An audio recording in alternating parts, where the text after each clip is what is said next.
This is FLOSS Weekly, episode 785, recorded Wednesday, May 29th. Designing GUIs and building instruments with EEZ. This week we chat with Dennis and Goran, two of the brains behind the EEZ ecosystem of projects. That started out with a DIY programmable power supply that quickly became a modular test infrastructure. And more recently, they found success with the EEZ Studio.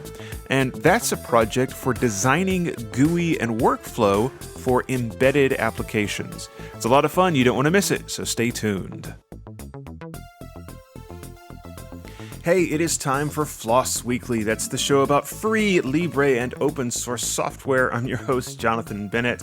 And today we're going to be talking about some software and some hardware. This is actually one of those interesting projects where the hardware came first and the need for some software sort of borne out the software project that went with it. So that's going to be really interesting. We're going to talk with EEZ, the folks behind EEZ, the EEZ Studio. I'm going to ask them if they ever get tired of saying EEZ like that all the time. Maybe they just call it EZ. Maybe that's the intent. We'll find out here in just a second. I am flying solo today. We had sort of a crossed wires with who was supposed to co-host, but that's okay. We've done it this way before.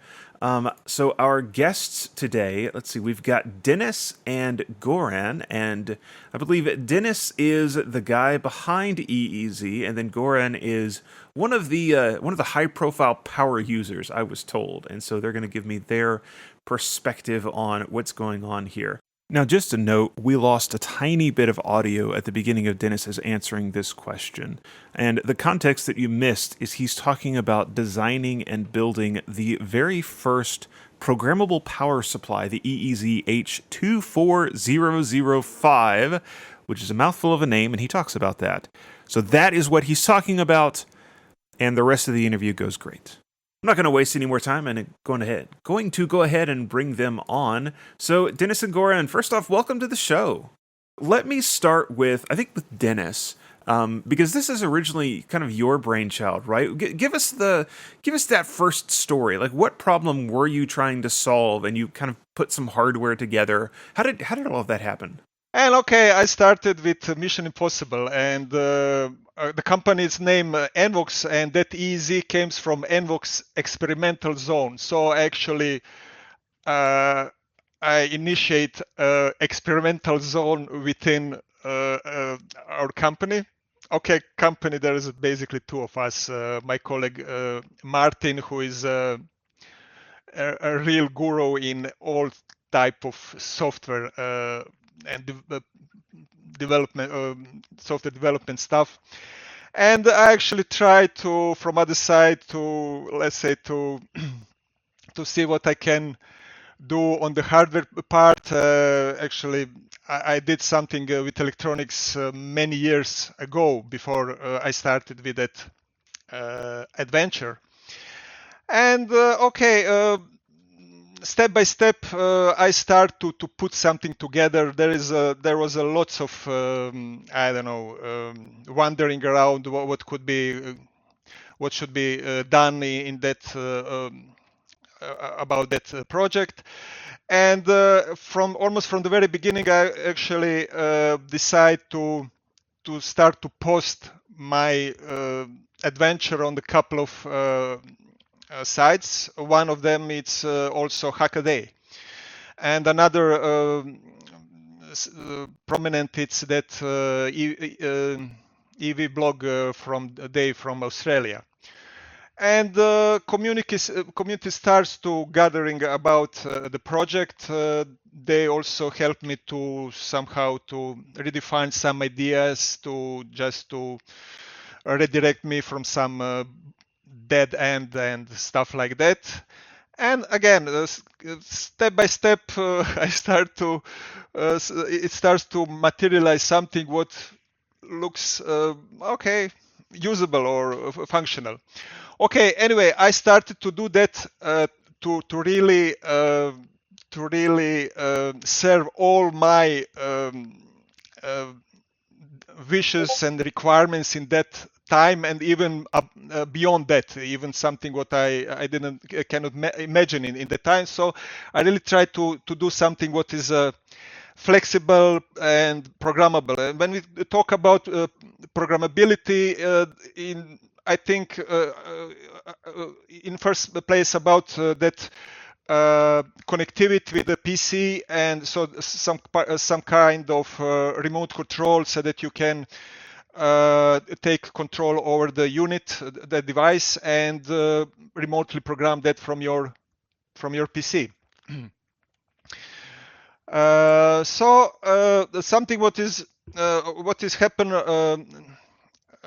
during that journey is that in one time I decided to put a touch screen in something what in that time was really almost like a heresy to not to not have a encoder and that all many of that knobs on yours, so that to looks and feel much let's say professional or whatever. But okay, again, since I did it for myself, I say okay, let's try to do something with touchscreen. Anyway, in that time already touchscreen made a great premiere or entry in all that mobile phones, and so I didn't see really a problem with why not to put a touch screen on something like power supply. Okay, and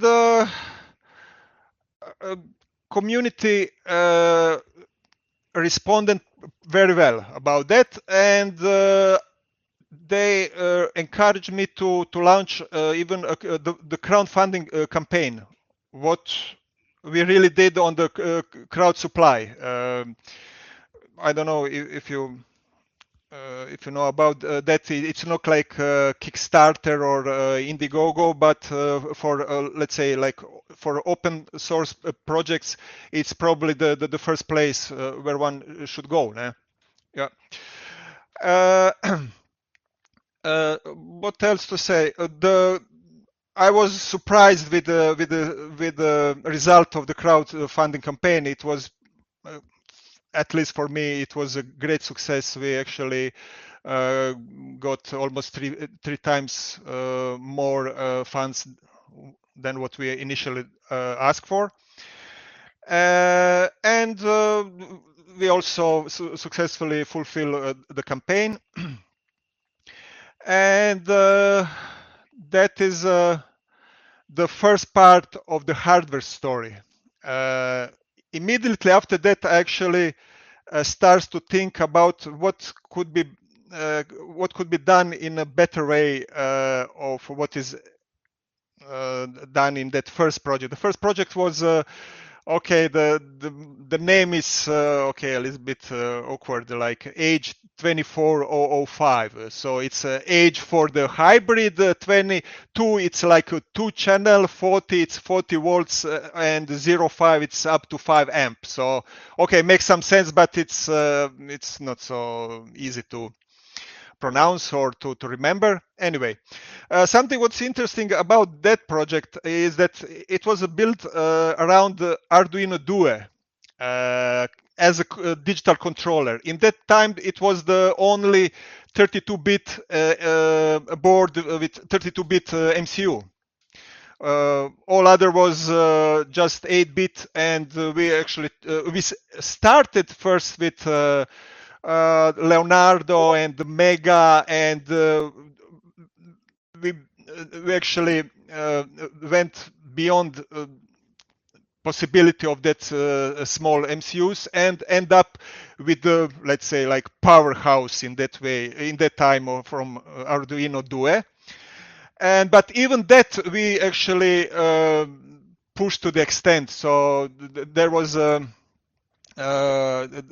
memory usage and everything. It was really yeah, we pushed it to the limit. And that was one of the reason why actually I start to think about a new platform, a new unit. Okay, first to have let's say a better digital controller, and to put more modular, to put more modularity in the project. And in that way, we end up with something which is not necessarily even a programmable power supply, but it's more like I want to call it a test and measurement modular chassis, so that you can put up to 3 different modules, which could be like power source, like AD converter, DA converter, some digital input output analog or stuff like that. So idea is to have and to put over the time a different type of functionality in the same modular and really nice and compact enclosure. Okay, and when it came to that part of the digital controller first, I tried to do something with that XMOS MCU. It's pretty, I would say, esoteric type of MCU. It's not like general purpose from ST or from, I don't know, from Microchip or some other guys.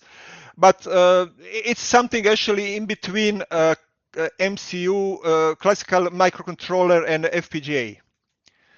And we didn't try to go into the FPGA because it was really beyond our I don't know, capability. And I actually think that with that XMOS we'll probably can find the middle ground, let's say. And that we end up even with some working prototype, like evaluation board for that microcontroller. But after some time, we actually stuck on the software part, because the software support for that type of microcontroller, it's very limited, and it was mostly that company was mostly focused to high-end audio, like high fidelity streaming and like video conferencing real time with low jitter, low latency and stuff like that. So yeah, I spent maybe I don't know half a year doing that XMOS stuff, and eventually gave up and continue with ST. Actually, ST Cortex M7 in that time. Age 7 wasn't developed, but like M7 was okay. Again, the best in that Cortex M series from ST. And we also because we needed some, let's say, universal or interface to communicate between that hardware, that digital controller, and that peripherals. That was ended up in something what I baptized like DIB, like DIY instrument bus. So it's like a simple a bus to communicate over the SPI with your peripheral modules. Yeah. So, and again, we put that in a nice enclosure. We have now a more powerful MCU microcontroller. We put even the now even bigger touchscreen. And again, community asked for another crowd funding, and we did it once again. And yeah, this is a more or less a short story of a harder part of the project. So is that hardware platform, is that still a thing? Like, can people go out and buy it somewhere? Did the development ever get finished on it? Unfortunately, no. What's happened? we have prepared everything to after that after fulfillment of I forgot to mention what's the name of the second project. It's BB3, like bench box tree.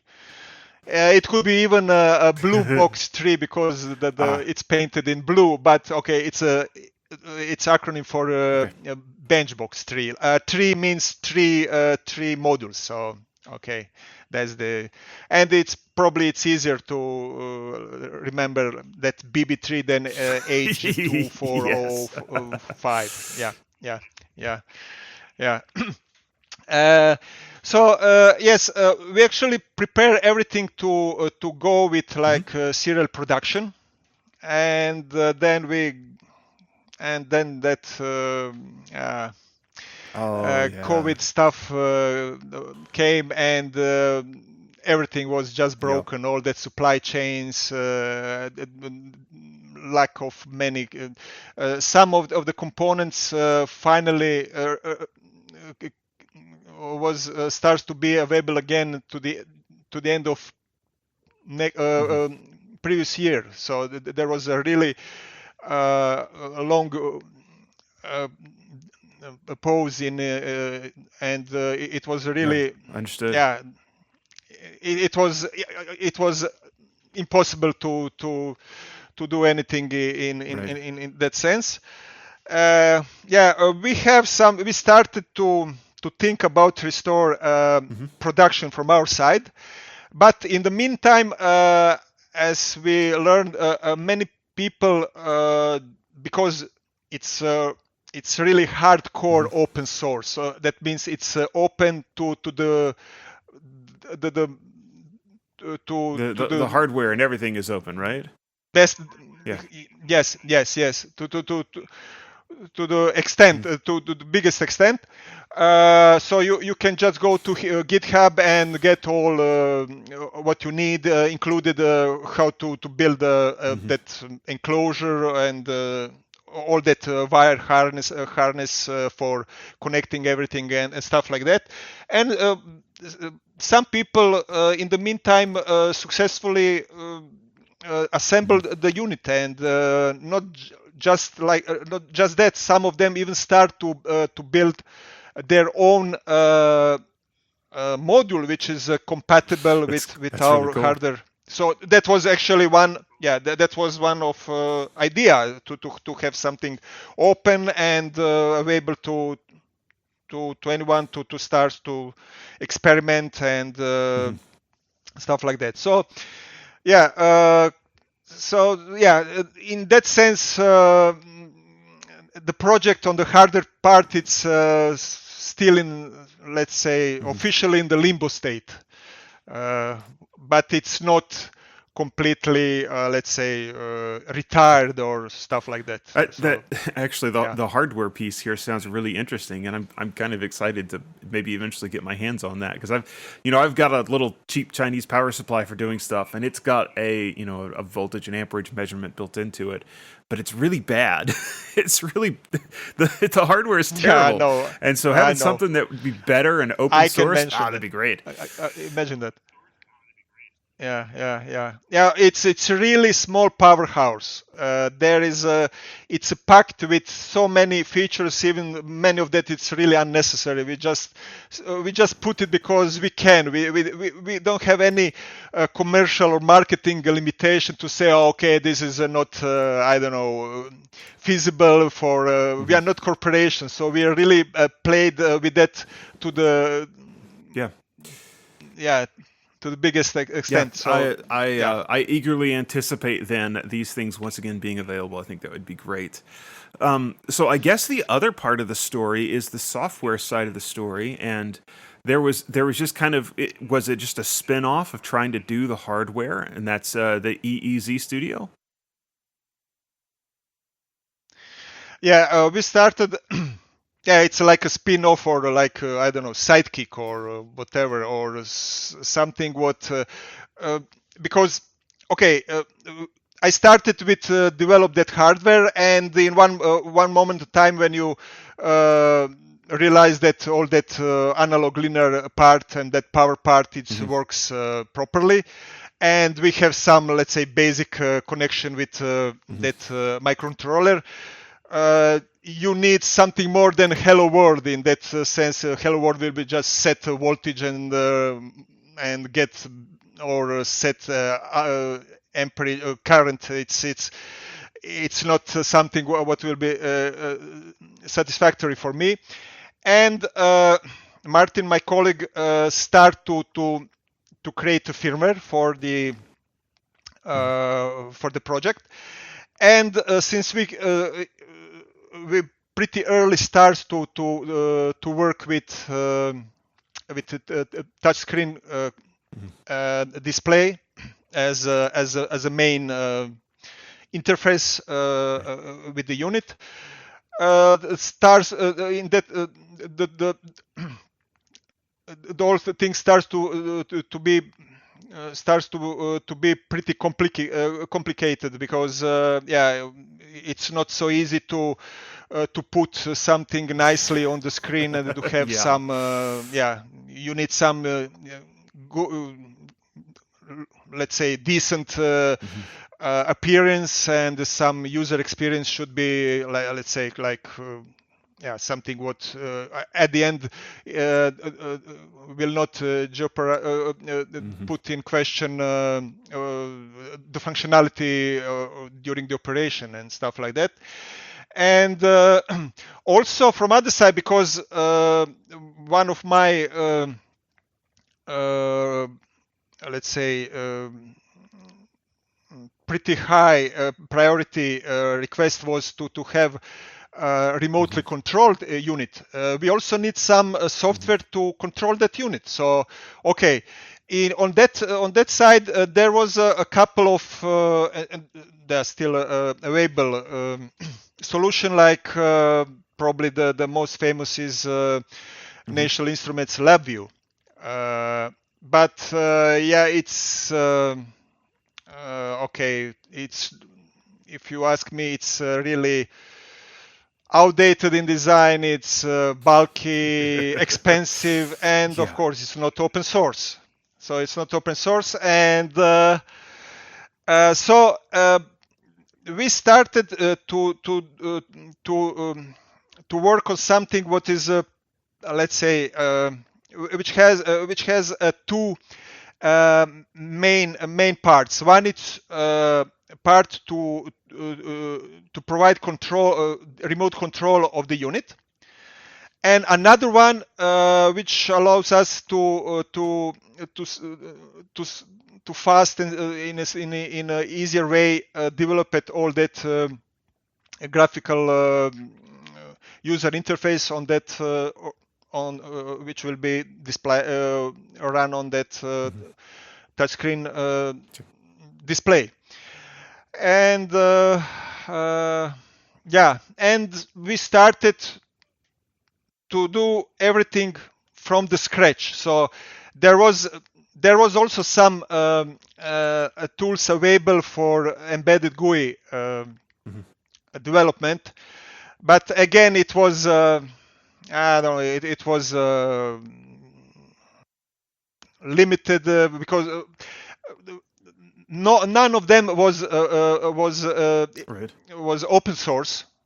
And so that means that in one moment of time you can expect that you will need to put something what is very specific to your project, your hardware, and you will be probably in dead end, or you need to beg someone to put your feature in next release, or maybe within next 1 year or whatever. Okay, people experience the same things with us also, but okay, at least we have something what is open source. We have that task list in GitHub, and if someone really wants to add something what is currently not available, okay, he can hire some developer and put that in place. So yeah, it's the rallying cry of open source projects everywhere. Pull requests welcome. Yeah, of course. Yeah. All right. Hey, I want to bring Gorham into this conversation here. We haven't talked to him at all, and I think this might be an interesting place to bring him in and kind of get his experience and his thoughts on using the studio himself. So let's start with there. Kind of where do you fit into this project? So in this project I work in the in custom hardware designs. So from my side, as I am co-owner of the company, so I am also designing because everything is like open source. So I take some parts of design, so I do new designs on top of the existing designs. So there is like a full story in that part. So maybe I can just switch here to a presentation. So Sure. as it all started when actually Dennis noticed Radiona Makerspace. So that is the space where I am like home. So he noticed our ULX3S project that is also open source, and actually he contacted us, and he wanted to collaborate. So with us, with actually the integration of the FPGA into this BB3 project. So we started to work, and after some times we had actually the STM32 ULX3S, also encryptic name, so for the project.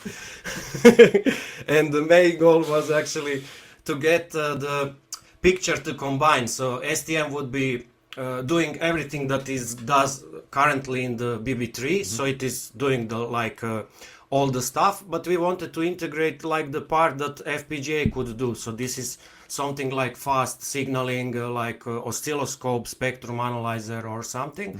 And we also on the ULX, we had one project that is called Scopio from Miguel, he's from Argentina. So we already had those two projects, and we just wanted them to combine. So Miguel helped us actually to get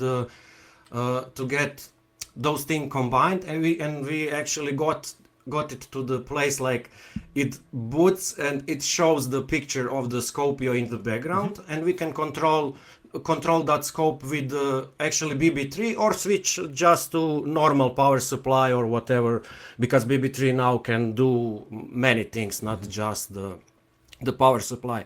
But then also so we had that board actually ready, but then also that COVID and shortages hit. So we decided it would be not possible to and also the users would if they want oscilloscope, they needed to buy the whole thing, and if they want just the BB3, they need to buy separate things. So we started to think about starting things even more modular. So BB3 is actually modular.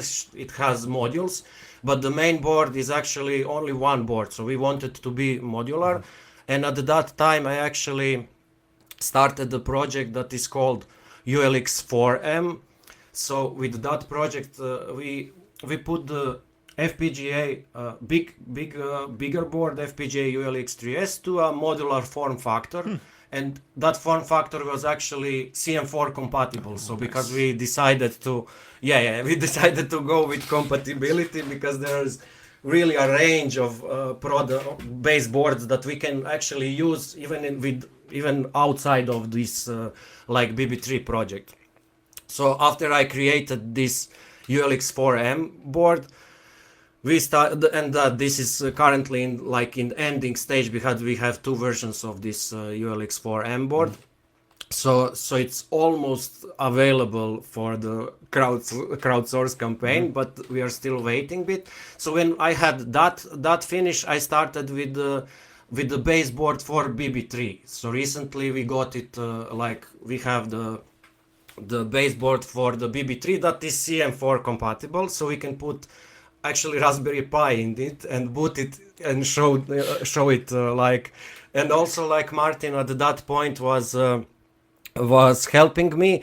So we figured it out that if we use BB3 firmware, so it is done in the studio, so complete firmware is done in the studio, and you can actually run it on the BB3 itself, but it has the one flag that you set, and it can be built like a simulator. So you can run it in a web browser or in the Linux. Yeah. So yeah, and that was like starting point for like few tweaks, and we got it almost completely running on the CM4 module. So that is like really crazy. Yeah, that's cool. We only didn't get the peripherals, so like SPI and things, because this is different. The first with the STM32, but it's also like a big possibility that when we are finished with some part of the project, that we will start to do that we can have also the like CM4 module inside of the BB3. Also, the one thing that was actually missing, Dennis mentioned it in the start. So he started with the STM actually F4, and it's also, when you have a baseboard, it's really like you need to have like lots of custom boards with different parts. But now when we have like this CM4 compatible, we actually could start the production of the H7 module or any other like module. So we can just switch modules and push other modules. So recently I also finished the STM H7 module that we could use at some point, and currently this is just like running the simple firmware, and nothing is happening on screen because we need to like push to the DSI screen. So we need to switch to the DSI screen. Now we have only like simple digital VGA RGB. RGB. Screen. Yeah. RGB. So that's and actually that is the end of my hardware involvement. There is probably more with smaller fixes and smaller modules, but this is like something around that. So yeah.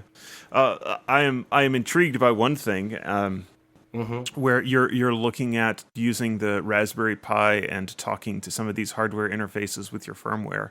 One of the projects I've actually been involved in and working on for the last few months is taking the Meshtastic firmware and actually making it run on the Raspberry Pi and talking to real SPI and I2C devices. And we've got a little library. It's called Portduino that lets you. It sort of translates the Arduino IDE over into actual Linux system calls. There might be some room there to kind of collaborate on that. That could be interesting. Yeah, cool. Yeah. Because we stopped at that, so it could be cool to integrate that part. Yeah, I will. I'll shoot you some links to what we're doing there, because that could be fascinating. Hopefully, avoid some having to rewrite of code, and get other people bashing on the code that I've written. That sounds like fun. Yeah. Yeah. Okay, so let's talk specifically about the studio then, because that's kind of where I first discovered the entire EEZ sort of ecosystem and project, and we've talked about it a whole lot yet. So, like, what does the EEZ Studio? What does it let you do? What problem does it solve? It's whoever wants to. You guys decide. Who knows it best? Dennis. Okay, Dennis, go for it. Okay. First, about naming, you mentioned, is it EZ or easy? It's basically it's Okay. easier to say easy. EEZ Studio. I will. So, but okay, whatever. It's as I said before, EEZ, it's NVOX experimental zones, and this studio, it's a softer part of that adventure. So I just started to talk that we have that it's a two-part in EEZ Studio. So one is to have a good remote control of BB3, but not just BB3. You can communicate with any other, like oscilloscope, like function generator, programmable power supply, spectral analyzer for any other manufacturer, like Keysight, like Rigol, Sigelant, Keithley, just name it, because we implement one de facto, it's industry standard. It's a Skippy. it's a Skippy communication. It's textual based, and it can go over various type of interfaces like USB serial, like Ethernet, like Modbus, and on top of that Skippy, there is also something what is called a Visa. It's like a software middleware which reside between low-level Skippy and harder layer, and your application on the PC side. And usually that application is called Skippy controller. So like application who control your devices using Skippy command set and stuff like that. So so that means that from the center part using EEZ Studio, you can make connection with different. You can actually connect all your labs test and measurement units, whatever that means, in your particular example. And you can make some test and measurement automation. So you can automate sending and control some command, and to get back some measurement data, and you can put that in a searchable database. You can draw some nice graphs on the screen and stuff like that. On top of that, we also introduce something what we internally call EEZ Flow.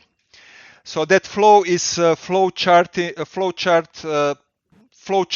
flowchart type of programming. So it's like a low code or no code type of programming, so that you don't need to go down there in I don't know, in Python or on C, C++, stuff like that. But we have lots of that pre-made widgets and components, and you just drag and drop in your project and make connections. So and you can pretty easy build up a very complex automation and testing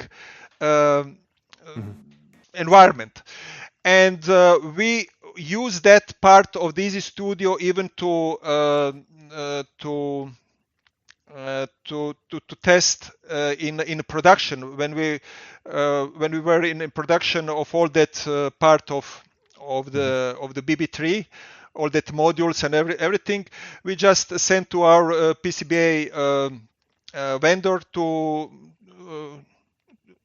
that EEZ Studio project with wiring and everything, and they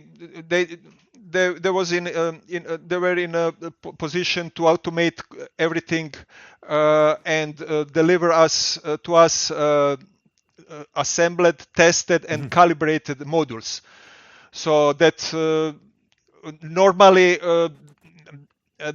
stuff like that could cost thousands of dollars, and that can also consume a lot of time to build something like that. So this is a one, let's say, not so obvious or hidden part of the EEZ Studio. So recently we started to put in the first place that embedded GUI part. What actually attracted you, and many people was attracted just because that dispute between LVGL guys and Square Line Studio guys, because in one moment in time, that was actually beginning of this year, there was a gap, and someone need to fulfill that gap, and people actually, I put some post on the LVGL forum, and the acceptance was positive, and people starts now to use EEZ Studio more extensively than before. But again, many of that people don't still realize that even if they have some embedded GUI project, that they can use that very same EEZ Studio in the production to test the module or whatever it is, and even as a remote application to remotely control that module or unit or device what is built using EEZ Studio for that embedded GUI. So this is let's say a pretty unique as far as I know, or for example that Squareline Studio or some other, let's say, competitors, they are focused just on the building embedded GUI editor, visual editor, but don't have that another part, which is also we found very important to if you want to have some really some completed project, so that you have a hardware and excellent software support for that hardware. And in that way, I think we got that by implementing both type of functionality in the EEZ Studio. For those that aren't kind of in the embedded world that are our listeners, let's start. What is LVGL? Whoever wants to take it. Yeah, I also Goran? need to like check on the on the internet for the complete. Okay, but then it is okay. Like Okay. graphic. It's G. Yeah. But what is that? What is it used for? It's open source. It's open source library for which have lots of widgets to build embedded GUI. So you need to so you can call that from your C++ or Python code, and you can create a very complex embedded GUI. The problem with that is that it's just a library. So like many other, like for I don't know, for communication, with Ethernet, with USB and stuff like that, you still need to be a hardcore programmer just to put Yes. all pieces together. And with in case of EEZ Studio, you have two possibilities. One is to use to call actually to use all that functionality of LVGL and drag and drop and build all stuff in EEZ Studio Visual Editor. And when you build a project, EEZ Studio will generate all code which you can embed in your, let's say, native project. It could be C++, it could be even in Arduino, it could be in Platformio, it could be in Python and stuff like that. But another possibility what we have in EEZ Studio is that you create everything using that easy flow, so that you don't need to write a single line of low-level code like C or stuff like that. So we have two possibilities for working with LVGL. Also, the studio can be used for building. Obviously, I actually mentioned that before, to create that dashboard, so which you can use to control multiple devices using that Skippy, and for test and measurement automation during development or in the production phase, or even for the calibration and for serial production and stuff like that. So that's something what we added that LVGL in a later stage. We first start with our native widgets, but that was really overkill. And Martin in one moment decided to go with adding in parallel that LVGL, because that project was in that time was almost very mature and very visible in open source community. And yeah, that was a good, let's say, a good step what we did. And now we'll continue to support all new stuff what will be added in LVGL part.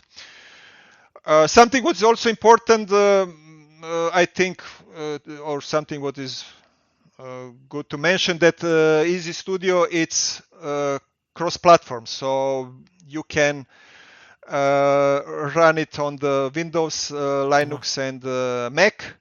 And something was also important, when you create a runtime application, that dashboard which you can use for to control your external instrument stuff, it is also a cross-platform. So you can create some dashboard with lots of that nice graphing and I don't know, buttons and stuff like that, and you can run it as a standalone application. So you don't need to have EEZ Studio behind or below that, like what is a normal requirement to some other type of a solution. But yeah. Okay, very cool.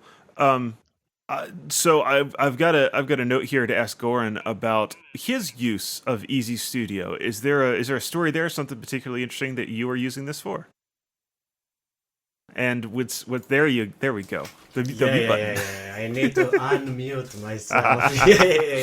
Yeah. I wanted to talk a bit a little bit about actually our use cases for the studio. And the first use case was actually that Dennis already told you about. It was like batch production testing.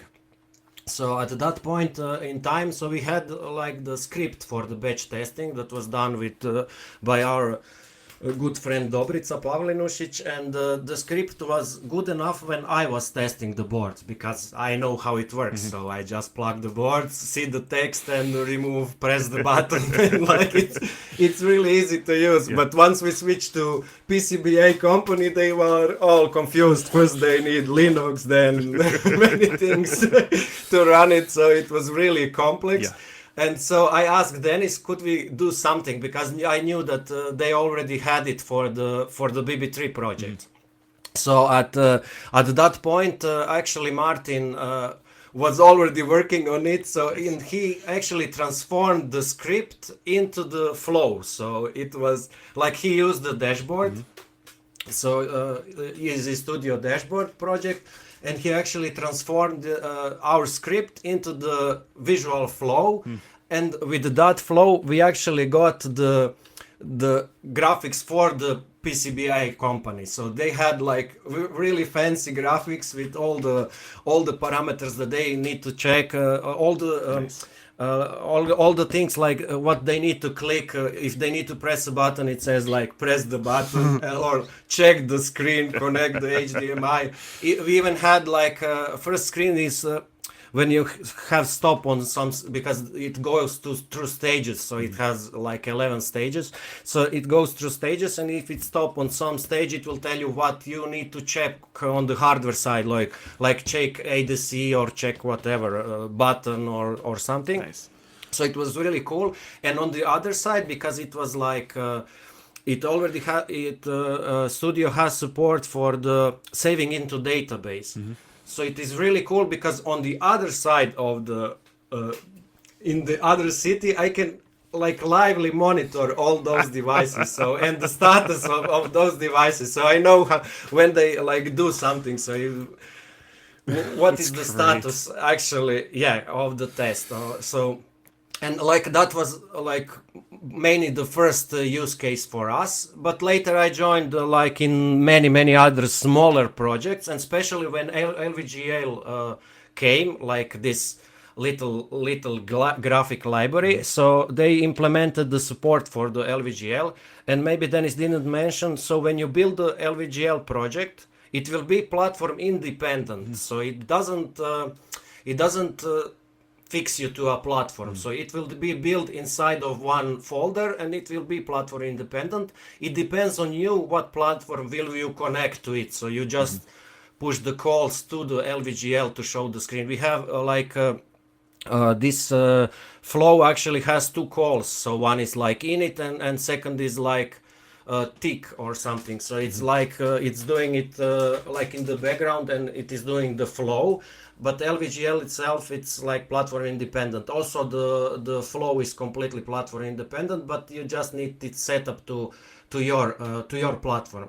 So I started to experiment because I had really a lot of like we all have like lots of gadgets inside of our like home. So I had lots of gadgets with the screens and lots of gadgets with everything. So like with the ESP32, RP2040. So I started with 1, 2, 3. So we first ported things with so STM32 was already ported because they had it on the BB3. But we first from other platforms, I think the first thing was the ESP32 because it's so popular. It's everyone uses it. So so you can use it with the screen or even without the screen. So you can use Flow to do things like communicate with ESP if it is in the like some, I don't know, measuring equipment. You can transfer it to like Skippy, so it will respond to a Skippy commands, and you can like change things. And also like RP2040 is really popular, Raspberry Pi. So we have also supported that one, and both are supported with the like Platformio platform, and some are like from Arduino, and like ESP has even I think like those ESP IDF support. And there is support for many screens, even the e-ink screens. So there is really a lot of examples that you can now use even from the studio. So now the studio has like one part that you can go and check like examples, and you can see all the examples we did, and you can just start a project from there. So it will build you complete project for the desired environment. So that is really cool. And like it is also running, like I already mentioned, on the Linux itself. So I have like a small open source, like everything we talked in this talk, it's open source. So even my projects, all of hardware projects are open source. So this is some open source tablet. So this is also like I wanted to run studio, so I have some widgets around to get it to work. And maybe the last things for the last thing what happened actually the thing that happened recently was I got some projects, and I didn't mention many of at least mine projects, but I know the EEZ Studio also is financed through annual net grants. So that is yes, so lots of our almost all that I mentioned was actually got the grant from the annual net. Nice. So they finance open source hardware and software stuff. And like the one project that I am working on is I'm working on the like creating some small EMC testing chambers. So that is like the main thing in the project. But I need to use like those tiny assays to check the signaling, so tiny spectrum analyzer. And I told Martin that it's not so visible on the like spectrum analyzer. When I use it, the signals are not like quite good. So he suggested me to go with the flow, so to create a dashboard and that we will work it out so we can like control that instrument and at least get the data out of the instrument, so that I don't need to like put the SD card out and in to get the CSV and stuff. So I started to work on like this simple dashboard for Tinies, and actually I got it really far. So I got it to have what I want. Nice. But after that, Martin took over, and he noticed that he can actually turn this tiny SI into the instrument. So he added the support for the studio, and now you can actually use it as an instrument. So it is on the, like you can just write, I want like a picture from it, I want whatever lines. So it is controlled like any other like Skippy instrument. So it is serial, but it is like support is there, so it is like controlled like any other instrument. So that is like cool part when you like start something and there is lots of ideas what to do and how to actually handle things, and like the things just building up. So it is really like cool. Yeah. All right. So we've just about filled the hour, and I want to make sure and ask what is coming in the future, and that may be a question more for Dennis. Although, if Goran, if you have something you want to throw in there, you can. But what's next for like the EEZ ecosystem? Okay. Something what I really forgot to mention. It's a great contribution from NLNet. So without them, it will be hardly to imagine that EEZ Studio will got this shape and functionality what is now. We are currently in phase 4, let's say, and we have agreed with NLNet a few more milestones, and so for everyone who will stay tuned in this story, can expect lots of interesting feature and possibility with EEZ Studio. On the harder part, okay, it's hard to say right now. Maybe we first need to somehow to resume production, and probably try to support and to collaborate even on the production of new modules. What some of members of community already did, like we have, let's say, there is a great guy, Jan from Netherlands, from Holland, who made a BB3 compatible electronic load module. There is from Austria, there is precise time standard. So it's rubidium atomic clock module. There is another guy from Germany who started to work on high resolution multimeter module for BB3. From our side, we'll probably try to continue on work what Goran already mentioned, so that to tightly integrate on the software side all that new type of modules like CM for Raspberry Pi or FPGA functionality, or that H7 and stuff like that. In that case, someone can expect stuff like digital audio, digital video output, so that you can place a picture on the bigger screen, like when you work on some measurement, and probably we will try to work on at least one or two new modules. I don't want to mention it right now, but idea it's anyway to continue something on the hardware part as well on the software. But on the software part, currently one can expect much more progress and much more visible result in the near future. So the project it's really live and kicking, and we are looking forward together with community, and I also want to thank to all members. There is some guys are really gave us wonderful and fascinating feedbacks, and ideas how to improve something what is already in studio, and stuff like that. Yeah, it's always with a project like the studio particularly. It always grows a lot when outside people start using it, because there are things that you would never have thought of to do that somebody from the outside goes, hey, it would be really cool if this works. Exactly. And that's really how projects sort of come into their own.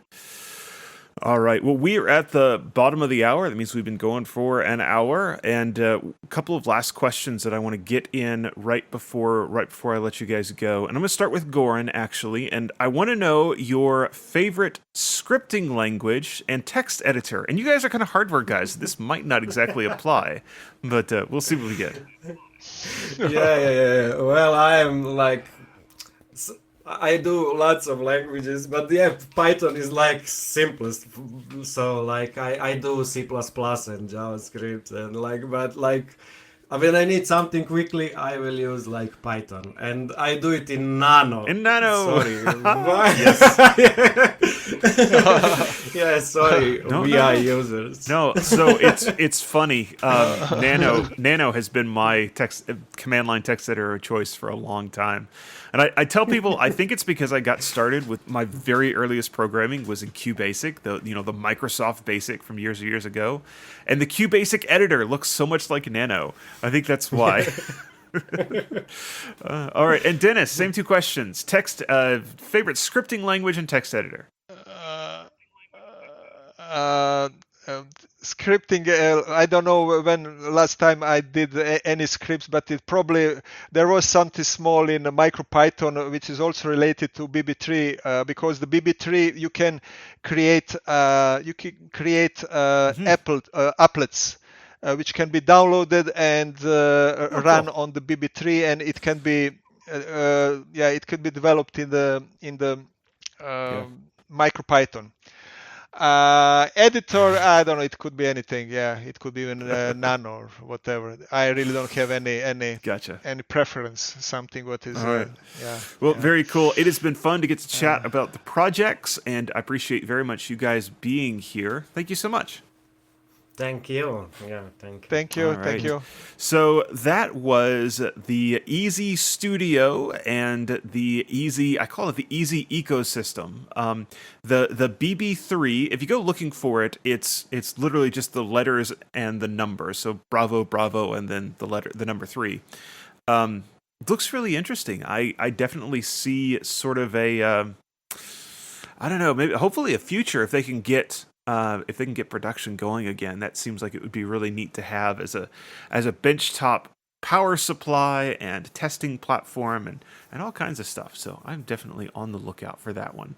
And then, like I said, a project I'm in, we use the EEZ Studio and found it to be a really competent replacement for Squareline, and so that's neat to see.